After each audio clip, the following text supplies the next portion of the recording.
Good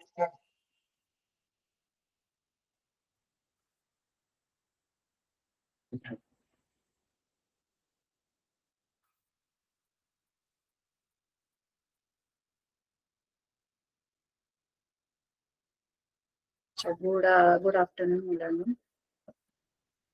आज आपण आपलं जे लिनियर इक्वेशन इन टू व्हेरिएबल्सचे आपले वर्ड प्रॉब्लेम्स होते त्यातले आपण घेणार आहोत. आपलं 2 सम्स झाले होते आय थिंक प्रॅक्टिस सेट 5.2 मध्ये.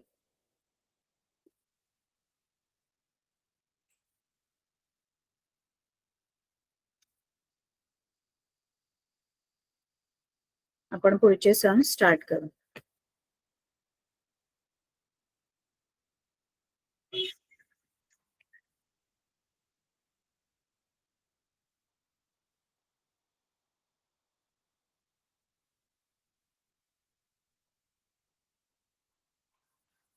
तर इथे थर्ड क्वेश्चन आपण स्टार्ट करणार आहे.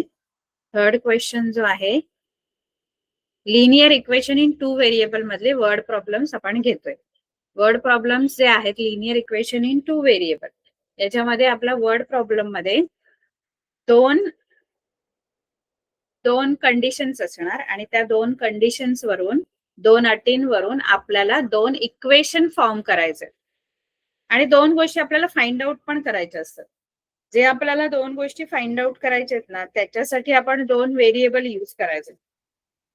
जे पण 2 गोष्टी आपल्याला ज्या फाइंड आउट करायच्या त्याच्यासाठी 2 वेगवेगळे व्हेरिएबल कन्सिडर करायचे. एक्स वाय ए बी तुम्हाला जे हवे ते व्हेरिएबल कन्सिडर करायचे आणि 2 कंडिशन दिल्या असणार. त्या 2 कंडिशन वरून 2 इक्वेशन बनवायचे आणि मग ते 2 इक्वेशन सॉल्व्ह करायचे. आपण शिकलोय की 2 इक्वेशन जे आहेत linear equation in two variable ते कसे आपण सॉल्व्ह करायचे. तर इथे आपल्याला थर्ड क्वेश्चन मध्ये the sum of ages of Priyanka and Deepika is 34 years. म्हणजे काय? The sum of ages of Priyanka and Deepika is 34 years. Priyanka आणि दीपिकाच्या एजेसची सम म्हणजे त्यांच्या वयांची बेरीज या दोघींच्या एजेसची सम 34 years आहे.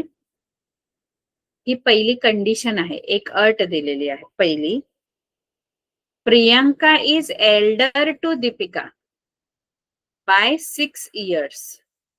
म्हणजे प्रियंका जी आहे ती एल्डर आहे. एल्डर म्हणजे मोठी आहे दीपिकापेक्षा 6 वर्षांनी by 6 years. Then find their today's ages. मग त्या दोघी बघा याच्यामध्ये कुठेही दोघींचं वय दिलेलं नाहीये. इंडिव्हिज्युअली दोघींचे पण एज आपल्याला माहित नाही. 2 वेगवेगळ्या कंडिशन्स दिलेल्या आहेत. म्हणजे एक अशी दिली आहे पहिली की त्या दोघींच्या एजेसची सम 34 years आहे. दोघींच्या वयांची बेरीज 34 आहे. आणि दुसरी अट दिली की प्रियंका मोठी आहे दीपिकापेक्षा 6 वर्षांनी. प्रियंका दीपिकापेक्षा 6 वर्षांनी मोठी आहे है ना. तर इथे आता 2 गोष्टी आपण कुठल्या शोधायच्या बघा. Then find their today's ages. मग त्या दोघींची पण आजची वय टुडेज एज म्हणजे आता त्यांचं काय वय आहे दोघींचं पण ते शोधायचं. इथे 2 गोष्टी आपल्याला फाइंड आउट करायला सांगितलं. देअर एजेस म्हणजे त्या दोघींची एज फाइंड आउट करायला सांगितलंय. म्हणजे 2 जे व्हेरिएबल आपण कन्सिडर करायचे हे दोघींच्या एजेस आहेत. म्हणजे प्रियंकाची एज आपण एक्स कन्सिडर करूया आणि दीपिकाची एज आपण असं समजूया की वाय आहे. मग ते 2 व्हेरिएबल झाले. दोघांच्या एजेस ज्या शोधायच्या त्या आपण 2 व्हेरिएबल कन्सिडर केले.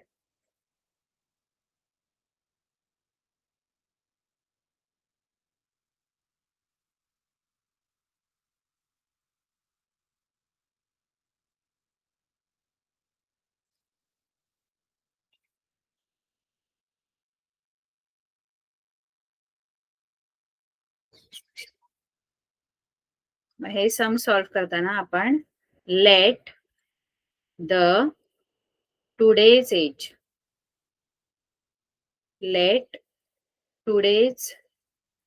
एज of प्रियंकाची एज जी आहे ती मी एक्स घेते, एक्स इयर्स,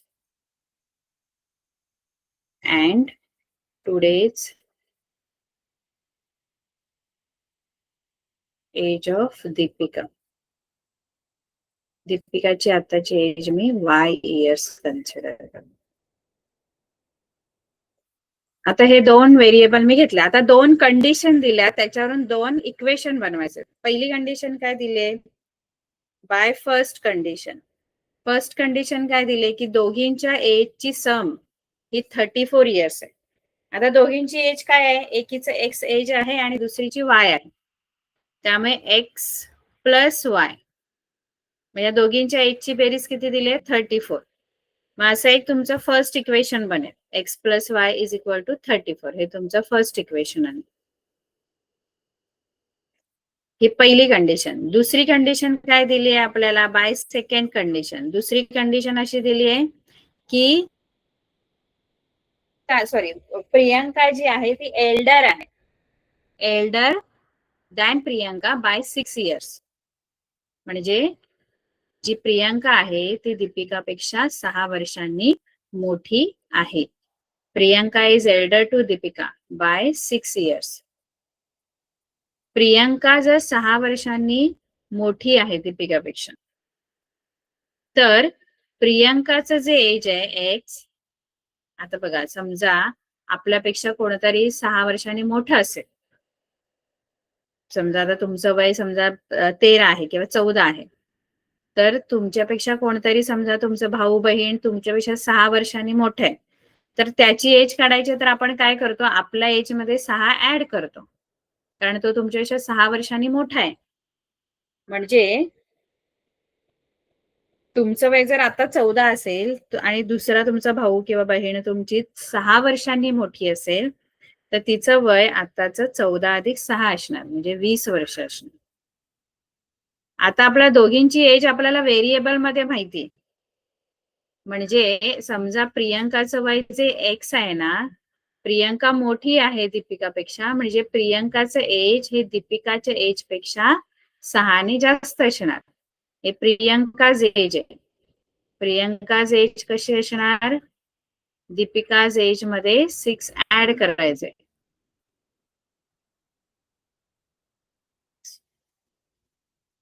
है ना, कारण प्रियंका मोठी आहे म्हटल्यानंतर दीपिकाच्या एज मध्ये 6 मिळवले. दीपिका लहान आहे, तिच्या वयामध्ये 6 मिळवल्यावर मला प्रियंकाचं एज मिळेल. मग x is equal to y plus 6 असं आपल्याला इक्वेशन मिळतं. मग इथे इक्वेशन थोडं मी मॅन्युप्युलेट करणार, कारण मला एक्स आणि वाय दोन्ही लेफ्टला पाहिजे असतात. मी काय करेन, हा जो वाय आहे, हा वाय जो आहे तो या बाजूला लेफ्ट साइडला शिफ्ट करेन, तो मायनस होणार इकडे आल्यावर, आणि राईट साइडला 6 राहणार आहे.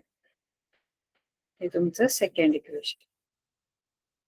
आता हे दोन्ही इक्वेशन आपण एका खाली एक लिहून घ्यायचे.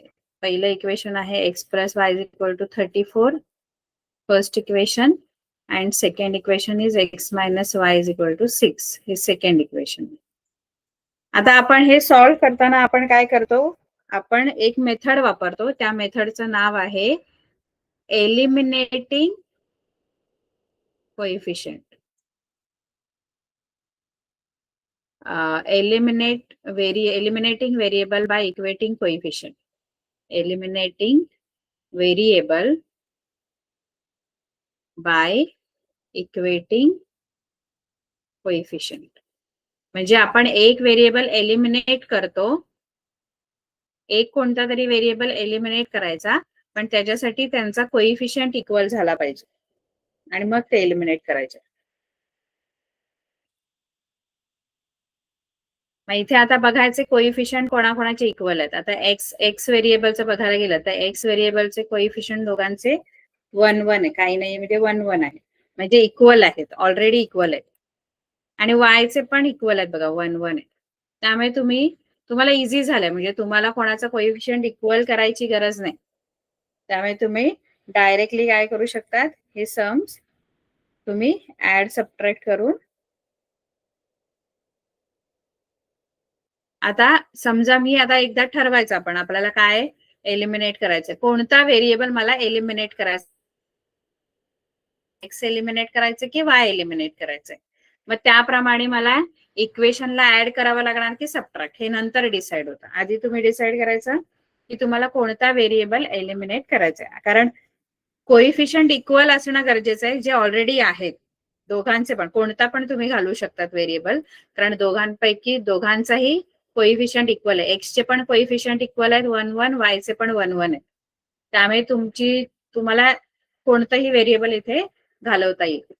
पण मग आधी काय घालवायचं ते डिसाइड करायचं. मग समजा मी असं ठरवलं की मला वाय एलिमिनेट करायचंय, वाय एलिमिनेट करायचं ठरवूया आपण.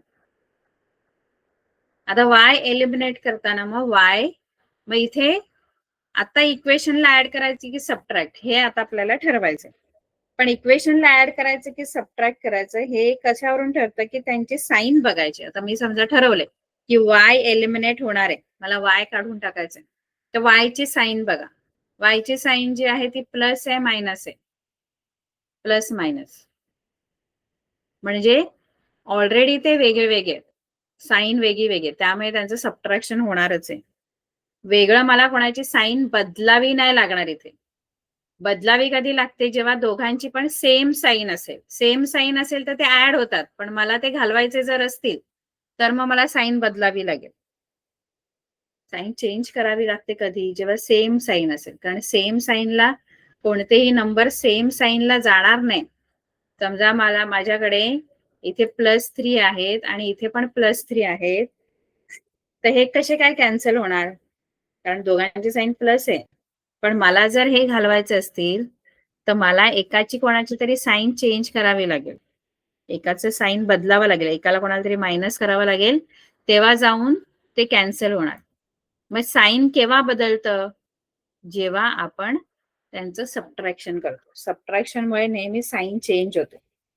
पण साईन चेंज कधी करायची गरज असते, जेव्हा जी पद तुम्हाला घालवायचे, जे व्हेरिएबल घालवायचे त्यांची साईन सेम असेल तर. सेम साईन असेल तर इक्वेशनला सबट्रॅक्ट करा. डिफरंट साईन असेल तर इक्वेशनला ऍड करा. सिंपल लक्षात ठेवायचं. इफ साईन इज सेम, मग नंतर सबट्रॅक्ट करायचं equation. Subtract the equation, term नाही, टर्म नाही, इक्वेशनचं काय करायचं ते सांगते. साईन सेम असेल तर इक्वेशनना सबट्रॅक्ट करा. टर्म्स साईन सेम असल्यावर टर्म ऍड होतात, पण सबट्रॅक्ट का करायचं इक्वेशन, कारण सेम साईन चालत नाही, वेगवेगळी साईन लागते तेव्हा ते कॅन्सल होतात. मला ते जायला हवेत, जाण्यासाठी साईन एकाची बदलावी लागेल.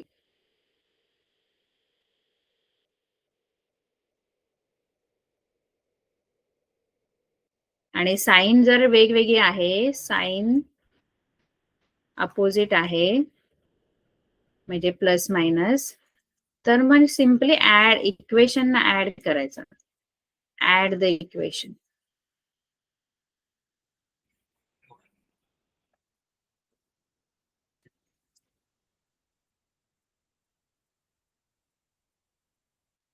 इथे आता आपल्याला वाय घालवायचं आहे. वाय, एक्स जर घालवायचं असतं ना, एक्स, तर एक्सची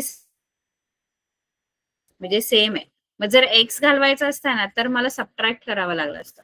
पण मला आता वाय घालवायचंय. वाय घालवायचं तर वायची साईन वेगवेगळी अपोजिट आहे, त्यामुळे मला ते ऍड केलं तरी चालेल, कारण मला आता साईन कोणाची बदलावी नाही, ते कॅन्सल होणार आहे.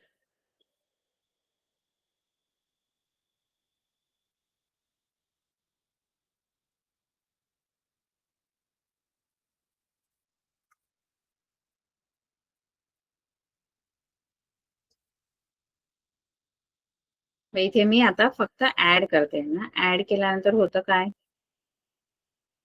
हा x plus x, x plus, दोन्ही प्लस प्लस असल्यामुळे ऍड होणार, +2x होणार.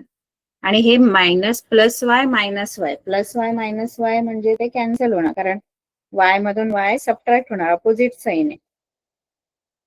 Is equal to 34 + 6, 40. कारण दोन्ही प्लस प्लस आहे. आता एक्स इथेच ठेवायचा 40 डिवायडेड बाय 2 तिकडे तिकडे जाऊन डिवाइड होणार म्हणून एक्स इज इक्वल टू 20 आलं. एक्स 20 आलं. आता वाय ची व्हॅल्यू काढायची. तर वाय ची व्हॅल्यू काढण्यासाठी put value of x is equal to 20 in equation 1. Equation 1 मध्ये व्हॅल्यू पुट डाऊन करायची. इक्वेशन 1 आहे x plus y is equal to 34. X ची व्हॅल्यू 20 आले ती एक्सच्या जागेवर ठेवायची. 20 plus y is equal to 34. Y इथेच ठेवायचा. 20 तिकडे जाऊन मायनस होणार म्हणजे वाय जे आहे ते आलं 40. म्हणजे एक्स ची व्हॅल्यू 20 आली, वाय ची 49. पण हे एक्स आणि वाय आपण काहीतरी कन्सिडर केले होते. मग एक्स काय कन्सिडर केला होता? एक्स कन्सिडर केला होता टुडेज एज ऑफ प्रियंका. प्रियंकाची एज टुडे ती एक्स होती म्हणजेच एक्सची व्हॅल्यू 20 म्हणजे तिची आताची एज 20 इयर्स आहे. आणि today's age of Deepika y आहे म्हणजे 14 इयर्स. बघा या एज वरून ती 6 वर्षांनी मोठी आहे बघा प्रियंका दीपिकापेक्षा.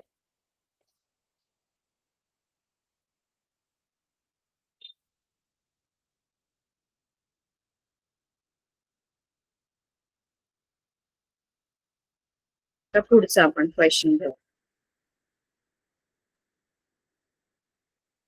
पुढे काय आहे?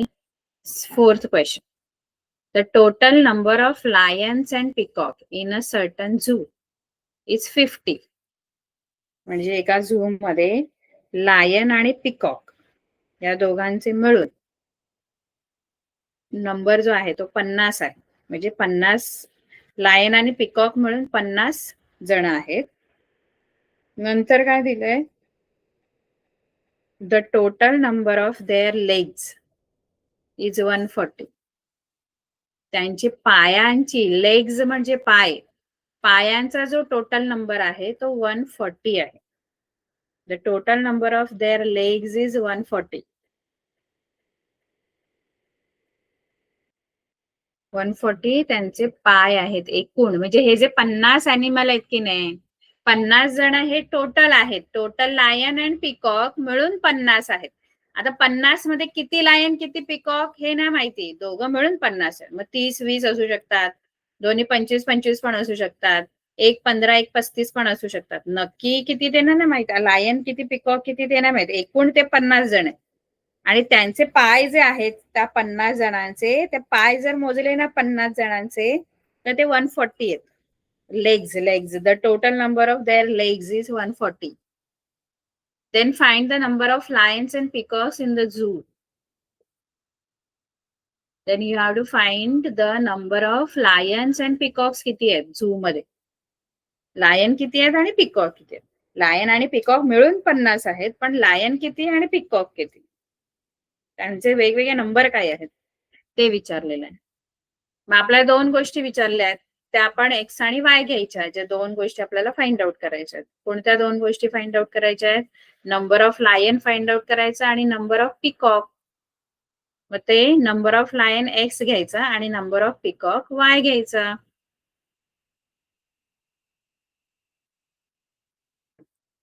Let the number of lions be x and the number of peacock, कारण त्यांचा नंबर नाही ना माहिती, वेगळा वेगळा. Peacock be Y.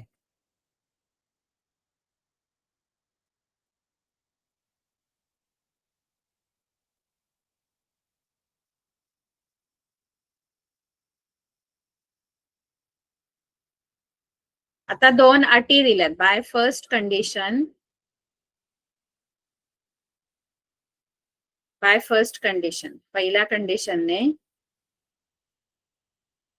पहिली कंडिशन काय आहे की दोघांचे मिळून नंबर 50 आहे. म्हणजे नंबर ऑफ लायन आणि नंबर ऑफ पिकॉक म्हणजे एक्स आणि वाय यांचे मिळून 50 जण आहेत. नंबर ऑफ लायन आणि नंबर ऑफ पिकॉक म्हणून 50 जण. आता दुसरी कंडिशन काय दिली आहे की त्यांची पाय जे आहेत टोटल, आपण त्या 50 जणांचे पाय मोजले ना तर ते 140 आहेत. मग बाय सेकंड कंडिशन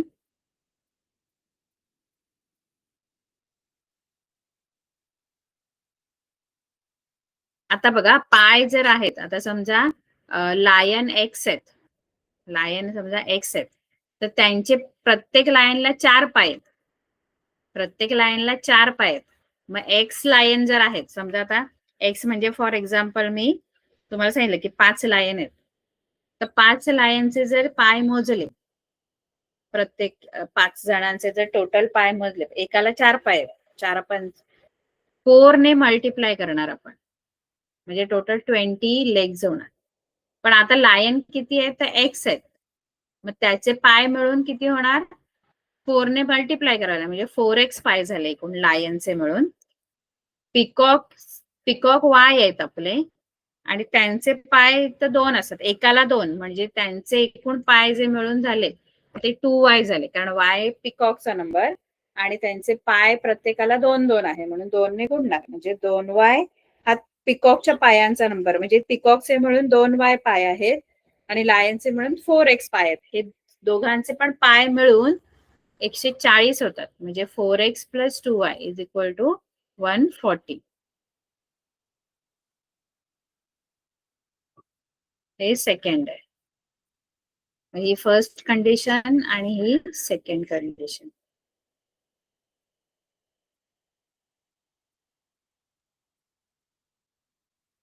आता हे सॉल्व्ह करायचं आपल्याला, एकाखाली एक लिहूया आपण. पहिली कंडिशन आहे, पहिलं इक्वेशन आहे x + y = 50, आणि दुसरा आहे 4x + 2y 4x + 2y = 140. आता हे आपल्याला सॉल्व्ह करायचंय, बरोबर आहे. आता हे सॉल्व्ह करताना आपण सेम मेथड वापरणार आहे, eliminating variable by equating coefficient.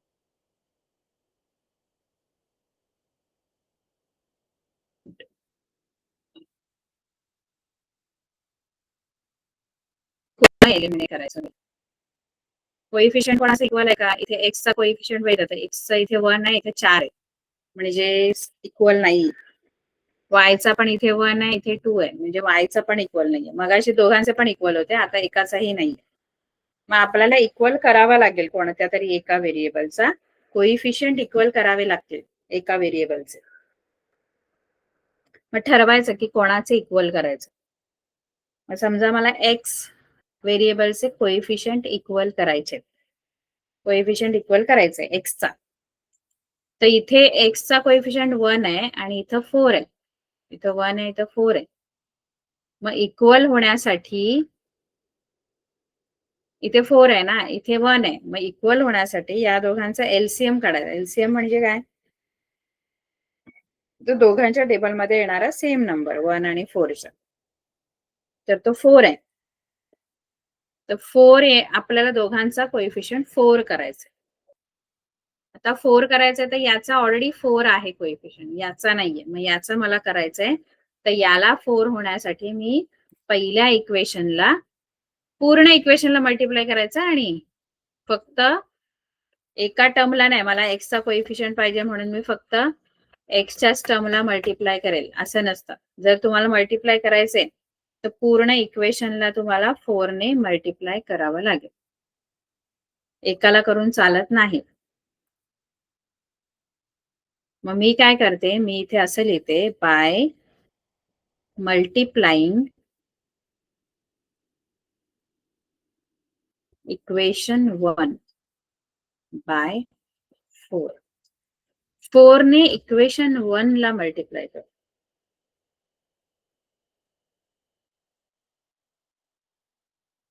आता 4 ने इक्वेशन 1 ला मल्टिप्लाय केलं तर 4 इंटू एक्स ला 4 ने करा, वाय ला पण 4 ने, पूर्ण इक्वेशनला 4 ने मल्टिप्लाय. मग इक्वेशन असं बनेल 4x + 4y एक्स ला मल्टिप्लाय केलं 4x झालं, वाय ला केलं 4y झालं आणि 50 ला पण 4 ने मल्टिप्लाय केलं ते 200 झालं. तर आपण थर्ड इक्वेशन घेऊया. आणि हे जे खालचं इक्वेशन आहे हे ऍज इट इज घ्यायचं, कारण त्याला आपण काही केलेलं नाहीये. मग ते आहे तसंच मी खाली घेणार. 4x plus 2y is equal to 140. आता मी कोइफिशियंट इक्वल झाला बघा, एक्सचा कोइफिशियंट इक्वल झाला 4. आता इक्वल झाल्यानंतर मला हा एलिमिनेट करायचा. हा व्हेरिएबल एक्स ज्याचा कोइफिशियंट मी इक्वल केला, मी कशासाठी इक्वल करते तो, कारण मला तो एलिमिनेट करायचा असतो, म्हणजे मला तो घालवायचा असतो म्हणून इक्वल करते. कोइफिशियंट इक्वल करण्याचं कारण तो व्हेरिएबल निघून गेला पाहिजे, कारण 4x असेल तर त्यांना जर मी सबट्रॅक्ट केलं तर मग माझं पूर्णपणे हे व्हेरिएबलच निघून जाईल, 0 येईल याच्या जागेवर आणि मग एकच व्हेरिएबल राहील शिल्लक. पण जाण्यासाठी आता दोघांची साईन बघायची, दोघांची साईन प्लस प्लस आहे. मग मी मगाशी सांगितलं की सेम साईन जर आली तर इक्वेशनला सबट्रॅक्ट करा, कारण एकाची साईन मला चेंज करावी लागेल, त्याच्याशिवाय ते जाणार नाही. जाणं गरजेचं आहे, त्याच्यासाठीच तर हा सगळा आटापिटा चालवलेला असतो आपण.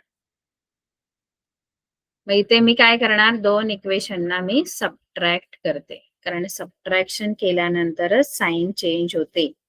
इथे सबट्रॅक्शन केल्यामुळे ह्यांची सगळ्यांची, या इक्वेशन 2 जो आहे त्यांची साईन चेंज होते, म्हणजे हा प्लस मायनस होतो, हा पण प्लस मायनस होतो, हा प्लस मायनस होतो.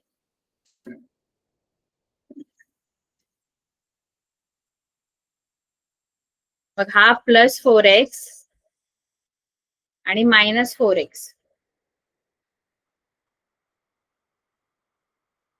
प्लस 4x मायनस 4x, कारण आता साईन चेंज झाली, कारण मी सबट्रॅक्शन केलं आणि मला साईन चेंजच करावी लागणार होती, कारण सेम साईनने ते टर्म कॅन्सल नाही होणार, तो व्हेरिएबल कॅन्सल नाही होणार, म्हणून प्लस 4x मायनस 4x हे जाणार प्लस 4y मायनस 2y. हा प्लस 4y आणि ह्याची साईन आता चेंज झाली, मायनस झाली, प्लस 4y मायनस 2y, दोघांचं सबट्रॅक्शन होणार आणि 2y आन्सर येणार. आणि इथे प्लस 200 आणि मायनस 140, म्हणजे इथे पण सबट्रॅक्शन होणार आणि 60 आन्सर येणार, प्लस मोठ्या नंबरचं साईन. आता y इथेच ठेवून 2 तिकडे जाऊन डिवाइड होणार, 2 1 जा 2 3 जा 6 0. y is equal to 30, y 30. आता y ची व्हॅल्यू जी आहे, put y is equal to 30 in equation 1. Equation 1 मध्ये टाकते. इक्वेशन 1 काय आहे, x plus y is equal to 50. मग y ची व्हॅल्यू 30 आहे, मग y च्या जागेवर 30 टाकते, y च्या जागेवर 30 व्हॅल्यू टाकली जाते. आता 30 x ची व्हॅल्यू जर पाहिजे तर 30 तिकडे जाऊन मायनस होणार, 50 minus 30, x is equal to 20. म्हणजे y ची व्हॅल्यू 30 आली आणि x ची व्हॅल्यू 20 आली. पण हे x आणि y होते तरी काय, काय होते बरं आपले एक्स वाय, बघूया आपण. एक्स वाय म्हणजे काय घेतलेलं आपण बघा, number of lions be X आणि number of peacock be Y, म्हणजे लायनचा नंबर एक्स होता आणि पिकॉकचा वाय होता. मग एक्स मिळालंय 20 आणि वाय मिळाले 30, म्हणजे नंबर ऑफ लायन एक्स आहे म्हणजे 20, म्हणजे त्या झू मध्ये लायनचा नंबर 20 आहे आणि पिकॉकचा नंबर वाय आहे तो 30 आला, म्हणजे त्या झू मध्ये 20 लायन्स आहेत आणि 30 पिकॉक्स आहेत. कळलं?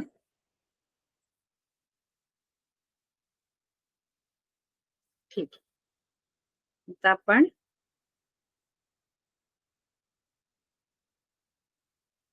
Next question.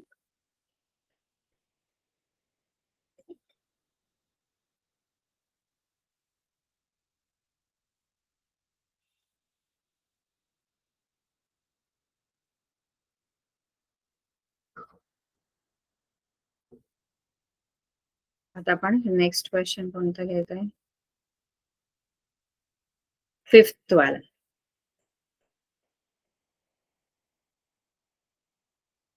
फिफ्थ क्वेश्चन घ्यायला.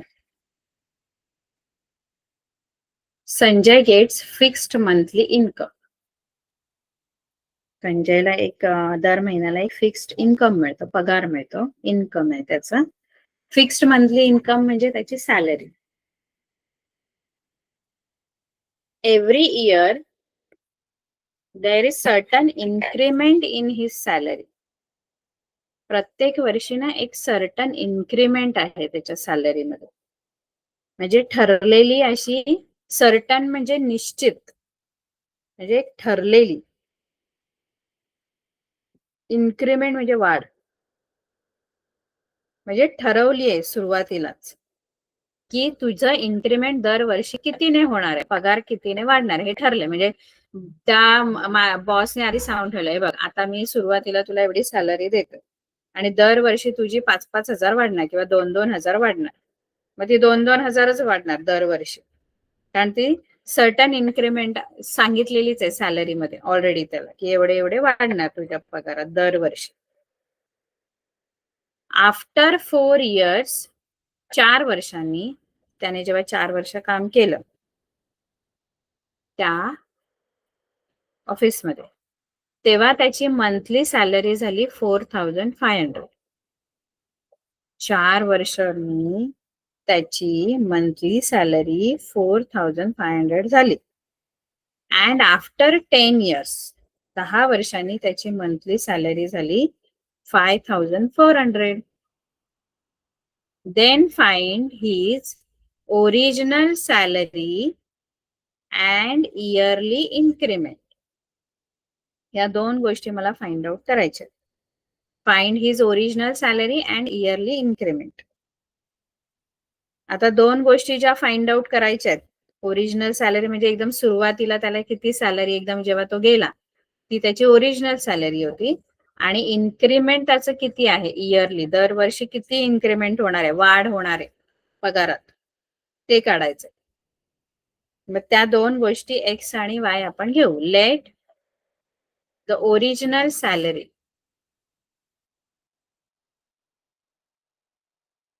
ऑफ संजय, संजयची ओरिजिनल सॅलरी समजा एक्स आहे, रुपीज एक्स, आणि दुसरं वाय काय आहे तर इयरली इन्क्रीमेंट. इयरली इन्क्रीमेंट म्हणजे वार्षिक वाढ इन सॅलरी, म्हणजे दर वर्षाची वाढ जी आहे.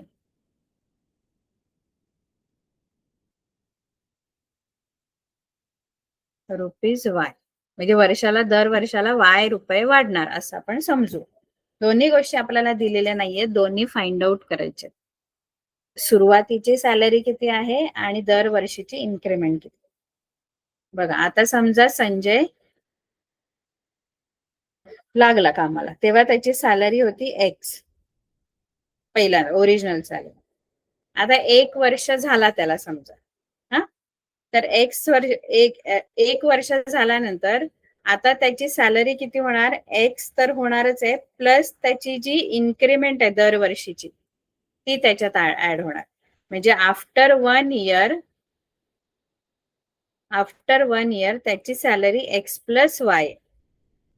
आता पुढचं अजून 2 वर्ष झाल्यावर, 2 वर्ष झाल्यावर काय होणार, आणखी वाय वाढणार, बरोबर आहे. दरवर्षी वाय ही इन्क्रीमेंट आहे त्याची, म्हणजे पगारातली वाढ आहे. मग आता 1 वर्षाने त्याची सॅलरी एवढी झाली तर त्याच्यात अजून वाय येणार आहे, म्हणजे आणखी इन्क्रीमेंट होणार. म्हणजे ही झाली एक्स प्लस वाय 2y झाली 2 वर्षांनी. 3 वर्षांनी त्याची सॅलरी किती होणार, आफ्टर 3 इयर्स तिची सॅलरी होणार 2y आणि प्लस अजून एक वाय, म्हणजे एक्स प्लस 2y ही 2 वर्षांनी झालेली सॅलरी. पण 3 वर्ष झाल्यानंतर त्याला आणखी वाय वाढणार, इन्क्रीमेंट होणार, म्हणजे एक्स प्लस 3y. तसंच आफ्टर 4 इयर्स जर काढायचे तर एक्स प्लस 4y. 5 इयर्सची नंतरची काढायची तर एक्स प्लस 5y. 6 इयर वर नंतरची काढायची तर x+6y असं तुम्हाला ती सॅलरी मिळणार. तर आपल्याला कधी कधीच्या सॅलरी दिल्यात बघूया आपण. बघा,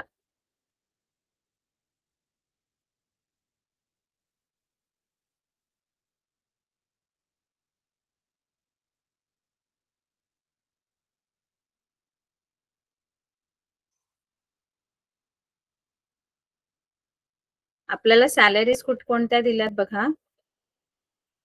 हे बघा, आफ्टर 4 इयर्स, 4 वर्षानंतरची त्याची सॅलरी दिली आहे 4500. आणि after 10 year his monthly salary become 5400 rupees. म्हणजे 4 वर्षानंतरची सॅलरी दिली आणि 10 वर्षानंतरची सॅलरी दिली. आता आपण मगाशी बघितलं तर 4 वर्षानंतरची त्याची सॅलरी किती असणार आहे.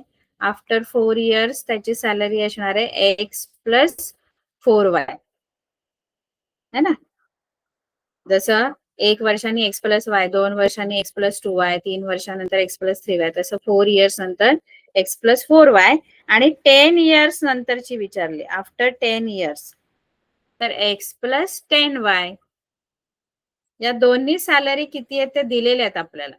ही सॅलरी आपल्याला 4500 दिले आणि ही सॅलरी 5400 दिली. मग या तुमच्या दोन कंडिशन आहेत आणि त्या कंडिशन प्रमाणे मग आपण इक्वेशन बनवायचं आहे.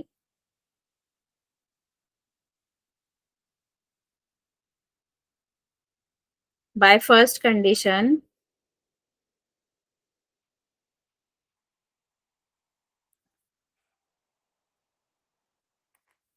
बाय फर्स्ट कंडिशन,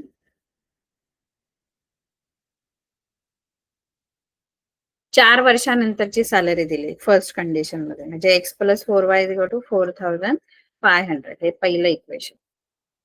आणि बाय सेकंड कंडिशन, दुसऱ्या कंडिशन नुसार आपल्याला आफ्टर 10 इयर्सची सॅलरी दिली, म्हणजे 10 वर्षानंतरची सॅलरी दिली, म्हणजे x+10y = 5400.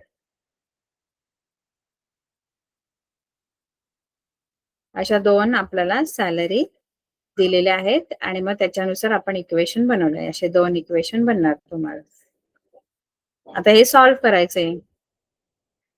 हे आता तुम्ही सॉल्व्ह करायचं, कारण मी तुम्हाला इक्वेशन बनवून दिले आणि इक्वेशन कसे सॉल्व्ह करायचे ते आपल्याला माहिती आहे. आता पुढचे पण मी इक्वेशन बनवून देते. ठीक आहे. हे इक्वेशन वरून हे सॉल्व्ह करायचं आपलं सम्स. पण आता शिकलोय कसे सॉल्व्ह करायचं.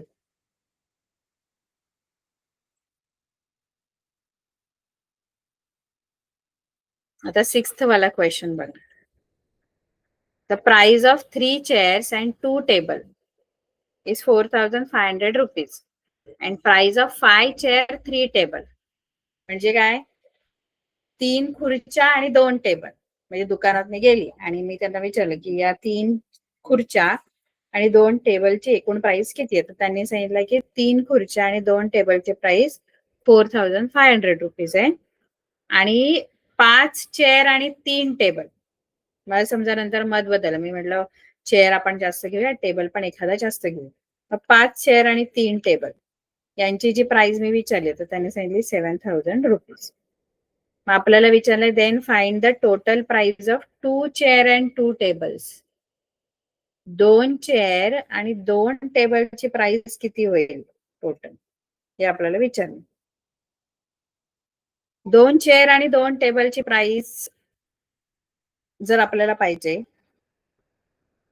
तर युनिटरी मेथड आपण वापरायची. म्हणजे 2 चेअर 2 टेबलची प्राइस अशी नाही मिळणार जोपर्यंत आपल्याला एकेकाची किंमत नाही मिळणार. म्हणजे एकाची किंमत मिळाली ना, आपल्याला जर माहित असेल की एक वही कितीला आहे, समजा मी तुम्हाला सांगितलं की एक वही 15 रुपयाला आहे, तर त्याच्यावरून तुम्ही किती वह्यांची किंमत काढू शकता. तुम्हाला जर 15 रुपयाला एक वही आहे तर मी तुम्हाला विचारलं 10 वह्यांची किंमत, तर आपण लगेच सांगतो 150 रुपये मल्टिप्लाय. 8 वह्यांची किंमत जरी विचारली तरी आपण लगेच 15चा पाडा बोलतो 8 पर्यंत, 120 रुपये.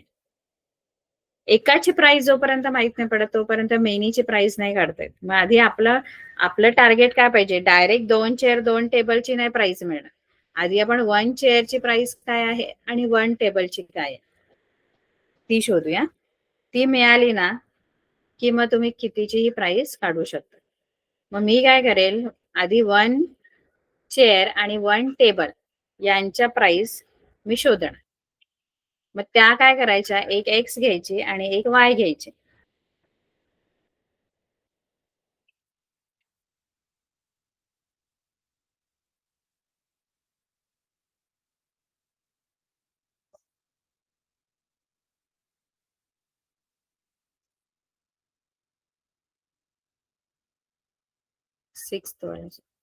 आपण काय करायचं, let the price of 1 chair, एक चेअरची प्राइस समजा ₹X आहे समजा, कारण हेच मला हवंय, एकेकाची प्राइस पाहिजे.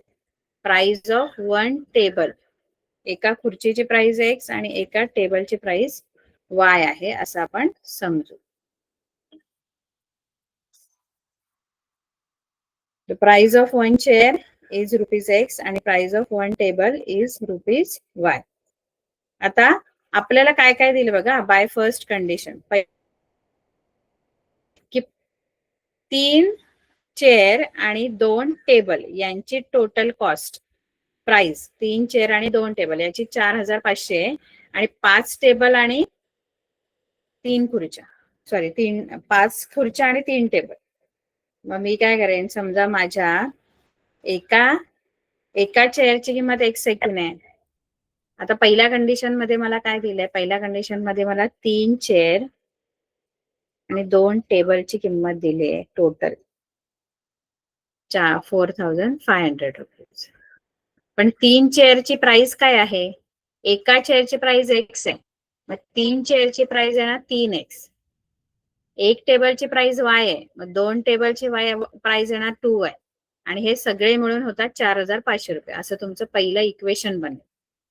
3X plus 2Y is equal to 4,500. कारण तीन खुर्च्यांची किंमत 3X येणार, एका खुर्चीची किंमत X आहे, मग 3 खुर्च्यांची किंमत 3X येणार. हे फर्स्ट इक्वेशन. आणि 5 खुर्च्या म्हणजे 5X 5 खुर्च्यांची प्राइस झाली आणि 3 टेबलची प्राइस झाली 3Y, यांचे मिळून टोटल 7,000 होतं. असे इथे 2 इक्वेशन बनतात. हे बाय सेकंड कंडिशन ते लिहायचं राहील. By second condition, second condition मध्ये काय दिलं होतं, 5 चेअर आणि 3 टेबल.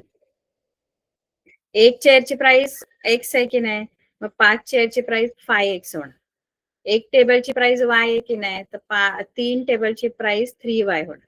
आणि असं सगळ्यांची मिळून एकूण ₹7,000 किंमत होती. मग हेच इक्वेशन आपलं सेकंड आहे.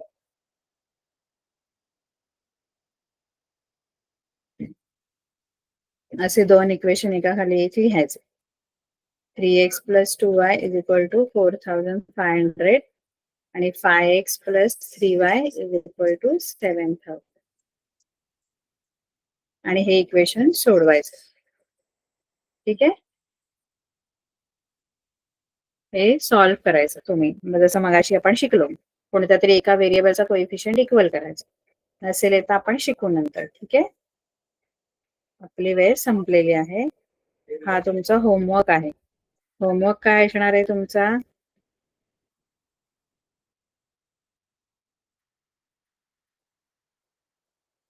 प्रॅक्टिस सेट 5.3 आहे ना, 2 आहे, 5.2.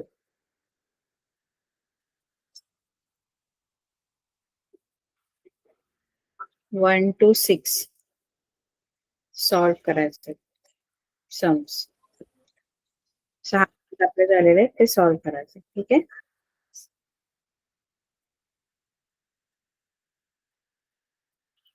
थँक्यू.